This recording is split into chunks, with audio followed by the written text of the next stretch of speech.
Example 1.20 represent the function f of x equal to square root of 2x squared minus 5x plus 3 as a composition of two functions.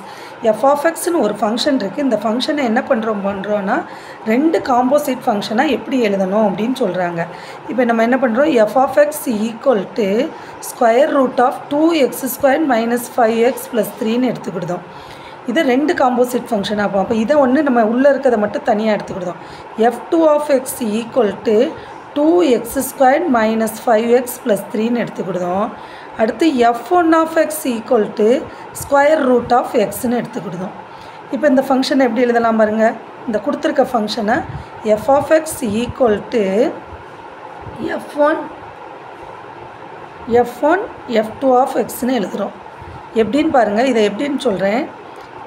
இது நம்ம செஞ்சுருக்க கரெக்டானு check பண்ண போகிறோம். f1 composite f2 of x equal to f1 of x நம்ம என்ன சொல்லியிருக்கோம், square root of எக்ஸ்ன்னு சொல்லியிருக்கோம்.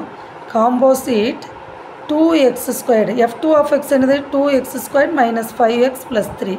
நமக்கு என்ன தெரியும், காம்போசிட்னாலே ரைட் சைடு இருக்கிறத தூக்கிட்டு போய் அப்படி இங்கே இருக்க வேல்யூவில் வேரியபிளில் அப்ளை பண்ணுறோம். அப்போ ஸ்கொயர் ரூட் ஆஃப் எக்ஸுக்கு பதில் இதை அப்ளை பண்ணுறோம். 2x squared minus 5x plus 3. அப்போ புரிஞ்சுதா, மூணு ஸ்டெப் தான். ஒவ்வொரு ஸ்டெப்புக்கும் ஒவ்வொரு மார்க். பேப்பர் திருத்தும் போது இப்படி தான் திருத்துவாங்க. எப்படி எப்படின்னா இதுக்கு ஒரு மார்க், இந்த ரெண்டுக்கும் சேர்ந்து ஒரு மார்க்கு, இதுக்கு ஒரு மார்க் இருக்கும். இந்த ரெண்டுக்கும் சேர்ந்து ஒரு மார்க்கு, இது ஒரு மார்க். அப்போ f2 of x equal to இதுன்னு எடுத்துக்கிட்டோம். f1 of x equal to root of xன்னு எடுத்துக்கிட்டோம். f of x equal to இந்த given f of xஐ ரெண்டு ஃபங்க்ஷனாக எழுதிக்குவோம். f1 of x f2 of xன்னு காம்போசிட் எழுதிருக்கோம். இங்கே இடையில என்ன இருக்குன்னா காம்போசிட் இருக்குது. Okay, thank you.